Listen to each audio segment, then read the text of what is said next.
नमस्कार EPS 95 pension धारकों, आप सभी का स्वागत है एक बार फिर से हमारे इस यूट्यूब चैनल पर। दोस्तों, पेंशन धारकों के लिए बहुत ही बड़ी खबर निकलकर सामने आ चुकी है। यदि आप ईपीएस 95 पेंशन है तो दोस्तों आप सभी को ये बड़ी खबर जानना बहुत ही इंपॉर्टेंट है। आप सभी के लिए बड़ी खुशखबरी भी इसमें हो सकती है। जी हाँ दोस्तों, आप सभी के लिए पेंशन बढ़ोतरी को लेकर एक नया प्लान तैयार किया जा रहा है, जिसमें दोस्तों ईपीएफओ का बड़ा ऐलान हुआ है कि अब दोस्तों कितनी आपकी पेंशन बढ़ने वाली है, मेडिकल अलाउंस के साथ साथ आपको कितना डीए हैक मिलने वाला है। इसके लिए जो कोर्ट का नोटिस आया था, इसके बाद ये ऐलान हुआ है। तो कोर्ट के नोटिस के बाद आखिरकार क्या ऐलान हुआ, क्या आपको फायदा मिलेगा, इसके बारे में बात की जाए तो दोस्तों पेंशन बढ़ोतरी का सरकार प्लान बना रही है, जिसके तहत यहां पर न्यूनतम जो 1000 रुपए की पेंशन मिल रही है उससे लगाकर 5000 रुपए तक की पेंशन को बढ़ाने का प्रस्ताव है। यानी कि जिनको 1000 रुपए की पेंशन मिलेगी उनकी भी पेंशन बढ़ेगी और अधिकतम जो पेंशन बढ़ोतरी होगी वो 5000 की होगी। तो किनकी यहां पर कम पेंशन बढ़ेगी, किनकी ज्यादा पेंशन बढ़ेगी, इनकी बात की जाए तो दोस्तों तकरीबन यहां पर जो भी लोग 1000 रुपए या फिर 3000 रुपए के आसपास की पेंशन पा रहे हैं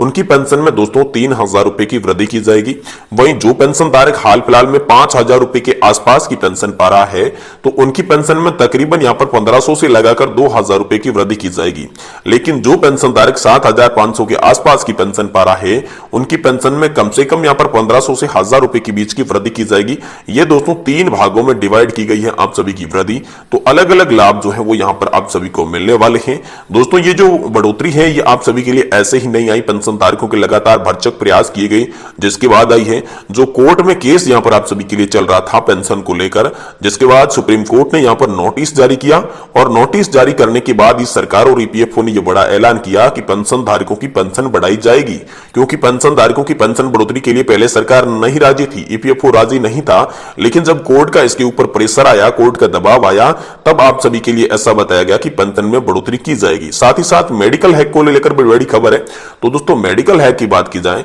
तो मेडिकल में दोस्तों आप सभी को फिक्स मेडिकल अलाउंस देने का प्रावधान किया गया है, जिसमें दोस्तों यहां पर लोकसभा और राज्यसभा के अंदर एक बिल पारित करने का यहां पर प्रस्ताव रखा गया, जिसमें कहा यह गया कि कर्मचारी और पेंशन धारकों को सही रूप से आयुष्मान भारत योजना के साथ जोड़ा तो गया है, लेकिन उन्हें एक्चुअल जमीनी तौर पर जो है वो कुछ खासा अच्छा यहां पर लाभ नहीं देखने को मिल रहा है, या पर बेनिफिट नहीं हो रहा है। पेंशन धारकों को जो है वो उनके लिए दवाइयां फ्री, मेडिकल फ्री, वो सिर्फ बातें जो है वो कागजी कार्रवाई तक सीमित कर रह गई है, एक्चुअली उन्हें लाभ नहीं मिल रहा है। इसके लिए कुछ सरकार अलग से ऐलान करे, ऐसा यहां पर प्रस्ताव रखा गया। इस प्रस्ताव के सामने आने के बाद जब यहां पर लगातार इस पर बातें हुई, निर्णय को कुछ मोड़ निकाला गया, तो इसमें रखा यह गया कि आप सभी के लिए फिक्स मेडिकल अलाउंस प्रति महीने 5000 रुपए रखा जाए। यानी कि 5000 रुपए का अब आपको महंगाई भत्ते के साथ साथ अब आपको मेडिकल भत्ता दिया जाएगा। इस प्रकार का प्रस्ताव रखा गया, लेकिन हाल फिलहाल में यह प्रस्ताव पास नहीं हुआ है। जैसे ही प्रस्ताव पास होगा तो आप सभी के लिए लागू भी हो सकता है, या फिर प्रस्ताव पास नहीं हुआ तो यह आप सभी के लिए लागू भी नहीं होगा।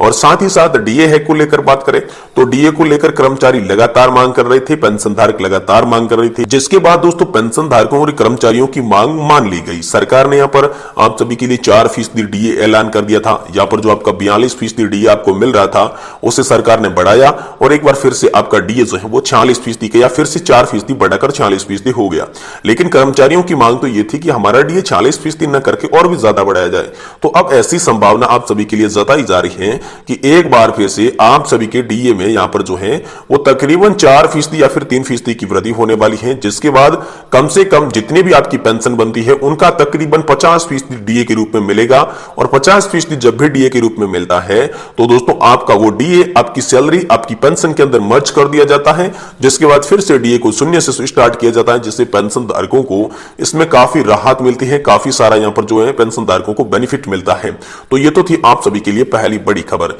दूसरी बड़ी खबर की बात करें तो दोस्तों पेंशन के भेदभाव को खत्म करने को लेकर एक बड़ी खबर है। साथ ही दोस्तों सैलरी के 50% पेंशन धारकों को कैसे मिले, पेंशनर्स को कैसे राहत मिले, इसको लेकर जो 50% पेंशन का मुद्दा उठा, आखिर उस मुद्दे पर क्या बड़ी खबर आई है, जिसमें पेंशन के भेदभाव को लेकर भी बात की गई थी। तो सबसे पहले हम बात करते हैं कि पेंशन का भेदभाव आखिर कैसे खत्म हुआ, जिसके बाद हम बात करेंगे कि बैंकों को जो आदेश दिए गए हैं कि 50% पेंशन मिलनी चाहिए, तो वो आप सभी के लिए क्या आदेश है। तो दोस्तों पेंशन के भेदभाव को लेकर बात करें तो लगातार जब से ओपीएस को बंद करके एनपीएस लागू किया गया है, तभी से कर्मचारी और पेंशन धारकों की एक ही मांग है कि हमें यहां पर फिक्स पेंशन दी जाए। और यहां पर जो भेदभाव है वो भी बहुत बड़े स्तर पर हो रहा है, क्योंकि जो पेंशन धारक पहले रिटायर्ड हुआ था उन्हें पेंशन अलग मिल रही है, जो पेंशन धारक बाद में रिटायर्ड हो रहा है उन्हें पेंशन अलग मिल रही है। जो भी पेंशन धारक यहां पर एज के आधार पर, जैसे कुछ पेंशन धारक 2003 में रिटायर्ड हुए हैं, कुछ 2005 में, कुछ 2010 में, तो दोस्तों जैसे जैसे उनकी डेट या फिर कम या ज्यादा होती गई रिटायरमेंट की,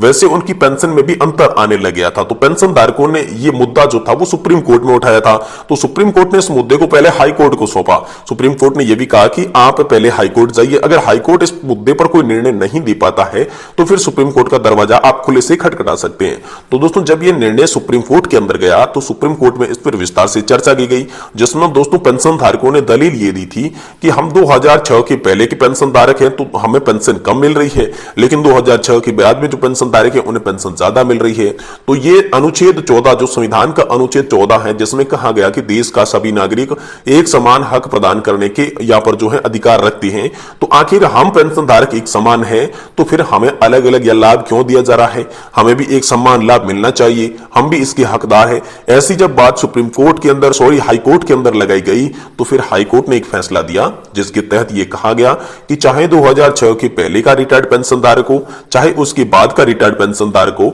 लेकिन पेंशन धारकों की जो रिटायरमेंट की आयु है, रिटायरमेंट की जो सन है, उसके आधार पर भेदभाव नहीं किया जा सकता। उन्हें एक समान पेंशन मिलनी चाहिए, क्योंकि सभी पेंशन धारक है वो एक समान वर्ग बनाते हैं और सभी पेंशन धारकों को एक समान वर्ग बना के कारण यहां पर जो पेंशन पाने के भी वो समान हकदार होते हैं, इसलिए एक समान लाभ दिया जाना चाहिए। इसको लेकर जब हाई कोर्ट ने यहां पर आदेश पारित किया तो इसके बाद पेंशन धारकों को काफी राहत की सांस लेनी पड़ी, जिसके यहां पर 2003 के पेंशन धारक हो गए, 5 या फिर 10 के पेंशन धारक है उनको एक समान पेंशन मिलेगी, ऐसा आदेश जारी हुआ। और इसके बाद एक दोस्तों बड़ी खबर आप सभी के लिए आई कि सैलरी की 50% पेंशन कैसे आखिर पेंशन धारकों को दी जाए, जिस पर देश की अर्थव्यवस्था पर भी बोझ न पड़े, सरकार पर भी ज्यादा बोझ न पड़े और पेंशन धारकों को भी उनका असली हक मिल सके। तो दोस्तों इस पर एक बीच का जो रास्ता है वो निकाला गया है, जिसमें यह कहा गया है कि जो अब पेंशन धारकों को जिस तरीके से ओपीएस के अंदर 50% पेंशन दी जाती थी, अब आपको यहां पर जो है 40 से 45% की गारंटीड पेंशन दी जाएगी।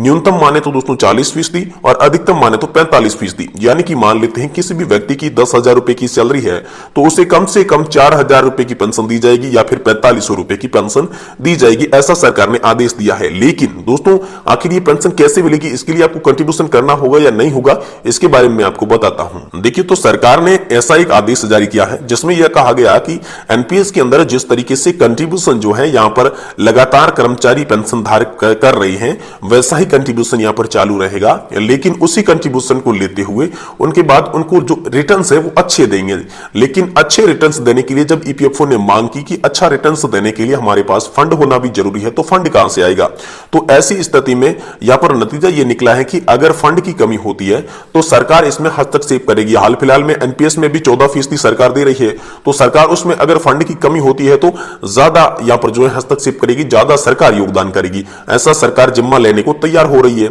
और तो फिर 10% यहां पर कम से कम कर्मचारियों से लिया जाएगा, जिसके बाद कुछ यहां पर सरकार भी डालेगी, जिसके बाद कुछ इंटरेस्ट भी होगा। और अगर मार्केट ने अच्छा रिटर्न्स दिया तो कर्मचारियों को पेंशन 45% से ज्यादा भी मिल सकती है, लेकिन मार्केट अच्छा रिटर्न्स नहीं भी देता है तो भी कम से कम 40% की पेंशन धारकों को दी जाएगी, ऐसा यहां पर निर्णय हुआ। और हाल फिलहाल में जो ये मॉडल जो है दोस्तों ये सरकार अपनाने जा रही है, कुछ लोगों का, कुछ अर्थशास्त्रियों का यह भी कहना है कि ये आंध्र प्रदेश का मॉडल है, क्योंकि आंध्र प्रदेश में यहां पर रेड्डी सरकार हाल फिलहाल में कुछ इसी तरीका मॉडल अपना रही है, जिसमें यहां पर पेंशन धारकों से कंट्रीब्यूशन भी लिया जा रहा है, उन्हें ओपीएस की तरह गारंटीड पेंशन भी दी जा रही है। तो इसी तरीके का मॉडल आप सभी के लिए लागू किया जाने वाला है। लेकिन दोस्तों पेंशन धारकों की मांग तो यही है कि 2024 के चुनाव से पहले अगर पेंशन पर सरकार कुछ भी नहीं करती है तो पेंशन धारक साफ साफ ऐलान कर चुके हैं कि चुनाव में उन्हें खामियाजा भुगतना पड़ेगा, क्योंकि पेंशन धारक ये कैलकुलेट करके चल रहे हैं